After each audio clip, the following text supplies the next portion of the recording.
Anak TK itu nakal dibandingkan anak-anak lain. Lalu oleh gurunya nggak ada tempat lain lagi, dikurung dalam lemari. Masukkan dalam lemari, terus sebentar, tapi dia duduk dekat situ juga. Karena banyaknya hal-hal yang lain, banyaknya hal-hal yang berkaitan dengan kenakalan anak-anak yang lain, akhirnya terlupa dia bahwa ada anak yang dikurung dalam lemari. Baru tahu setelah pukul 11 anak-anak pulang semua, dijemput oleh ayahnya masing-masing. Nah, setelah dijemput ayahnya masing-masing, si anak tadi dicari, mana dia? Sudah jemput, barulah teringat ibu gurunya tadi. Ada seorang anak tadi, karena dia nakal mengganggu kawan, mengganggu guru, lalu dikurung di dalam lemari. Lemarinya besar nih, dikurung dalam lemari. Rupanya dia kehabisan nyawa dalam lemari, meninggallah dia. Inna lillahi wa inna ilaihi raji'un. Jadi itu banyak hal-hal yang kecil terasa oleh orang tua terhadap tingkah laku terhadap anak yang memukul, yang mengunci dalam lemari, yang diasuh oleh orang-orang yang berniat untuk mengambil hartanya. Terjadi kezaliman terhadap anak-anak. Akhirnya saya turunkanlah tulisan saya, disertasi saya, tentang judulnya Hak Asasi Anak menurut hukum Islam dan menurut HAM internasional. Undang-Undang nomor 11 nomor 35 tahun 2014. Keluarlah disertasi saya itu, diujikan oleh beberapa dokter dari Jakarta dan dokter dari Aceh. Karena untuk dapat dokter itu tak boleh hanya dokter yang ada di Provinsi Riau, harus diakui oleh dokter dari luar, profesor semua. Disidanglah saya, disidang, namanya sidang tertutup. Berapa banyaknya profesor yang menguji saya itu? 11 orang berderetan, 11 orang. Semuanya pakai dasi, saya juga pakai dasi. Tertutup, tidak ada orang lain. Saya satu-satunya di dalam. Itu namanya tertutup. Mau dimarahi, mau dibentak, karena ada orang yang dibentak, mau dihamun maki, ya orang menguji lah, menguji mental juga, kuat atau tidak. Kalau orang tak kuat mental, apalagi yang ditulis itu nggak kokoh, runtuh itu. Tapi kalau kuat mental, apalagi yang ditulis itu memang benar, catatannya itu terutama catatan kaki, namanya format benar, nggak runtuh betapapun digoyang.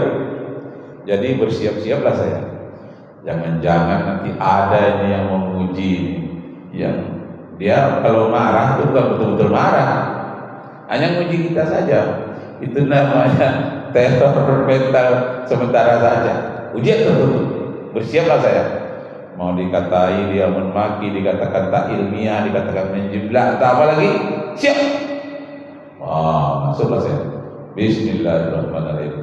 Dalam hati saya, biasanya kalau saya menantar kepala sekolah, menantar pengawas, itu jarang yang berkutik di depan saya. Banyak kepala sekolah itu yang menggigil, pengawas-pengawas itu banyak menggigil kalau saya menantar. Nih Pak Rakib masuk. Kenapa menggigil? Karena banyak peraturan-peraturan itu tak dikuasainya, atau penyelewengan dari yang seharusnya. Baik aturan dari Jakarta maupun aturan daerah maupun aturan di sekolah sendiri. Jadi kalau tidak kuat dia menggigil. Apalagi orang itu ngasih peringatan kepada saya, Pak Rakib ya, ini kepala sekolah pilihan ini yang mau Bapak tata. Berapa orang? Ada 80 orang. Oh iyalah. Ini hebat-hebat semua nih Pak Rakib. Pak Rakib belum pernah kan katanya Natal yang seperti ini.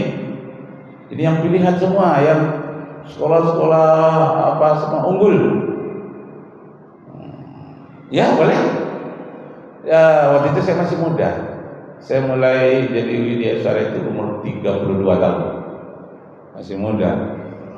Jadi karena orang sekitar saya mengatakan ini orang hebat-hebat semua, waktu itu saya baru dapat gelar MAG, ada S2. Sedangkan yang apa tadi itu banyak S2 juga. Nah, masuklah saya. Jadi karena disebut orang hebat-hebat, tentu terpancinglah saya. Jadi mulai saya masuk itu, saya memperkenalkan diri dalam bahasa Inggris. Introduce for you for myself, my name is Muhammad Rakib. I'm from LPMP Pekanbaru. I have one wife and 4 children, and my address in Jalan Gajah, number 22 from Pekanbaru. Okay, introduce for you. And then kemudian please you introduce for me one by one. Silakan Anda memperkenalkan diri pula kepada saya satu persatu in English, di dalam bahasa Inggris. Menggigil yang 80 orang tak sanggup ya memperkenalkan diri. Apa kata saya? It's difficult for you. Terlalu sulitkah bagi Anda untuk memperkenalkan diri hanya menyebutkan alamat, nama dan nama sekolah? Menggigil. Sekarang saya akan coba menggigil di dalam ujian tertutup. Masya Allah.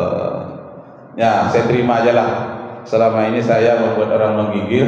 Sekarang ini 11 orang profesor pun akan membuat saya menggigil. Terjadi cukup karma.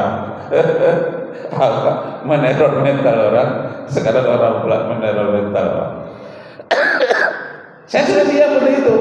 Nah, waktu baca doa dulu. Rabbi shrahli sadri wa yassir li amri wahlul 'uqdatam min lisani yafqahu qawli. Bahkan sebelum berangkat dari rumah salat duha dulu. Salat hajat.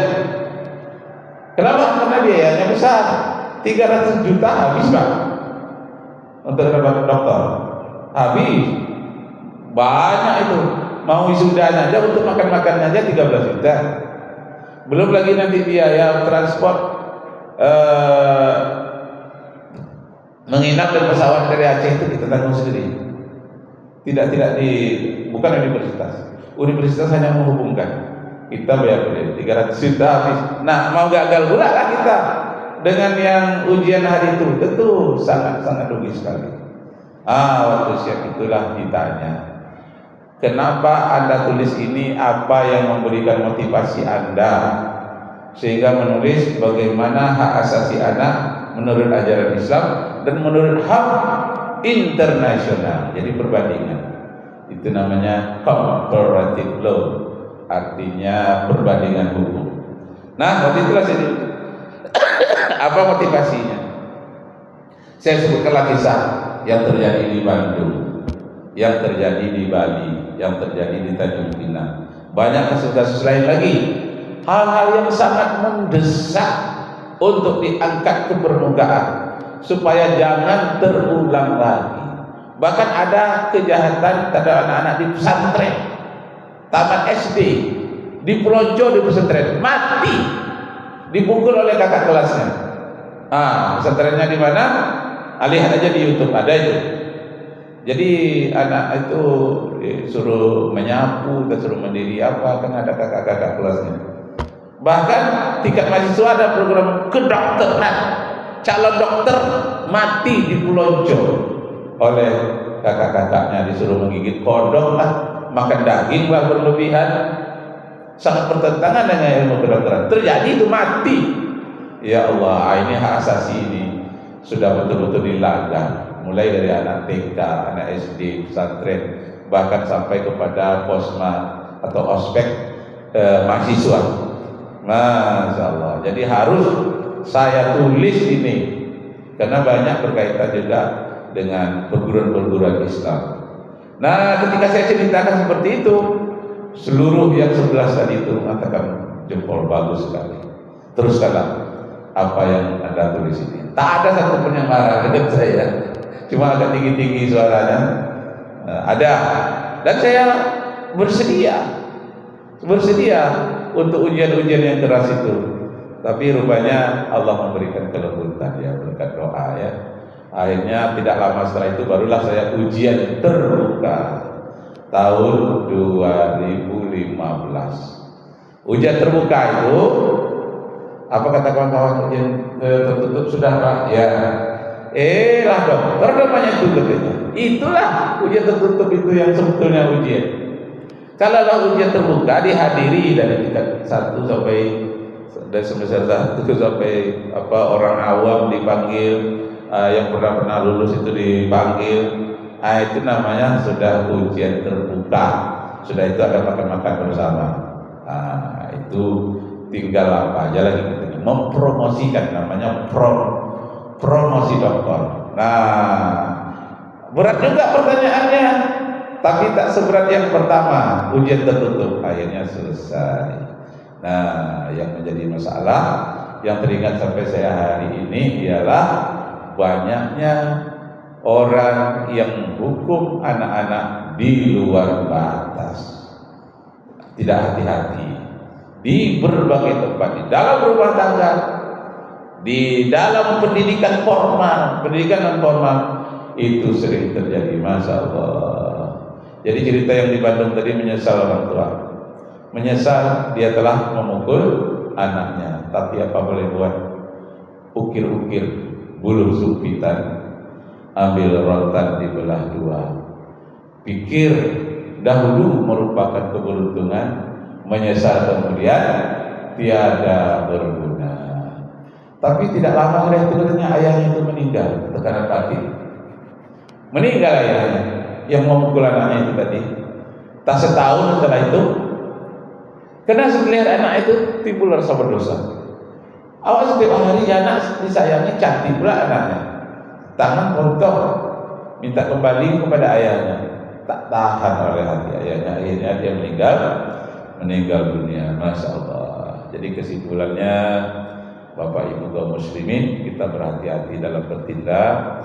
Generasi muda kita perlakukan dengan baik. Bacalah Rabbana hablana min azwajina wa dzurriyyatina qurrata a'yunin waj'alna lil muttaqina imama. Ya Allah, jadikanlah anak cucu keturunanku, baik aku yang mendidiknya secara langsung atau aku mendidik anak orang lain, jadikanlah mereka ini sebagai bakal pemimpin yang bertakwa. Waj'alna lil muttaqina imama, jadikan dia nanti pemimpin yang bertakwa. Sampai mana waktu? Udah ya.